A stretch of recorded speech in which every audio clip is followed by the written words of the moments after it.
So what had happened was there was an American military contractor plane with military contractors, and they were flying over Colombia and taking videos of the countryside. They said it was to combat drug trafficking, but it was really to help the U.S. military direct the Colombian army against the FARC. And their plane crashed. They claimed that they were shot down, but the FARC said no, it crashed. And 3 of them were captured by the FARC and held as prisoners. They tried to say that Simón Trinidad had some sort of responsibility for that, even though he wasn't from that part of Colombia. He'd never been to that part of Colombia. So based on these bogus charges, they extradite him to the United States. I understand from reading FightBack News that there was 4 trials. Am I right about this? And I mean, that seems like an awful lot of trials to me. I'm not an attorney, but usually if you get through 1, you're done, or 2 at most, or something like that. He arrived in December 31st of 2004. Within a few days, he was in the Washington jail. Then they put on these, what they're called, special administrative measures. He has to be in isolation, and he can't have any contact with anybody except his lawyer and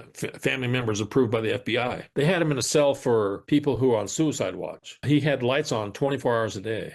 Oh, and they wow. could view him at any time. So it was kind of torture in a way. It's essentially deprivation. And he stayed like that until 2008. And the drug cases were just ridiculous. The Colombian government recruited what they call deserters of the FARC and gave them special privileges to come and testify against him, to say he did this, that, and the other. Some of them had never met him or never seen him. They claimed they'd heard him on the radio saying certain things. The jury could not find beyond a reasonable doubt that he committed the charges. They hung what's called a hung jury, which means that there were some jurors, and I think there were quite a few, who said, we're not going to convict this guy. He was charged with some sort of terrorism. They also went to trial twice on that. And the first time the jury hung, there was actually some misconduct going on in the court, where a judge was ex parte was trying to help a U.S. attorney do jury selection. This is the kind of juror you need for this case. Of course, they found out, the defense found out, and they got the judge recused, and he had another judge for the final trial. The final trial, the jury almost hung again, but they kept saying, keep going.